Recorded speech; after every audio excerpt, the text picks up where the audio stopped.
Y do you think the mother cautioned Smita? So mother ಯಾಕೆ ಸ್ಮಿತಾಗೆ ಎಚ್ಚರಿಕೆಯನ್ನ ಕೊಟ್ಟರು? ಕಾಷನ್ ಅಂತಂದ್ರೆ ಎಚ್ಚರಿಕೆಯನ್ನ ಕೊಟ್ಟರು. ಓಕೆ.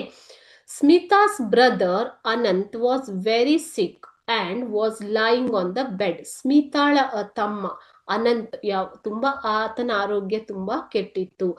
ಆತ ಮಲಗಿದ್ದ, ಬೆಡ್ ಮೇಲೆ ಮಲಗಿದ್ದ. Okay. He needed sleep and complete rest. ಆತನಿಗೆ ನಿದ್ದೆ ಬೇಕು ಮತ್ತೆ ಸರಿಯಾದ ವಿಶ್ರಾಂತಿ ಬೇಕು. So the mother caution Smita not to disturb Anant. ಆದ್ದರಿಂದ ತಾಯಿ ಸ್ಮಿತಾಳನ್ನ ಎಚ್ಚರಿಸಿದಳು, ಆತನನ್ನ ಏನು ಡಿಸ್ಟರ್ಬ್ ಮಾಡದೇ ಇರೋ ತರ. ಓಕೆನಾ.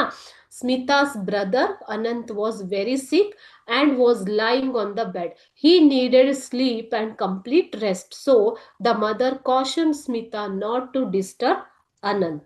ಸೊ ಆಕೆ ತುಂಬಾ ಜೋರಾಗಿ ಕಿರುಚಿದ್ದರಿಂದ ಆಕೆಯನ್ನ ತಾಯಿ ಎಚ್ಚರಿಸ್ತಾಳೆ, ಸುಮ್ಮನೆ ಇರು ಅಂತ. ಓಕೆ.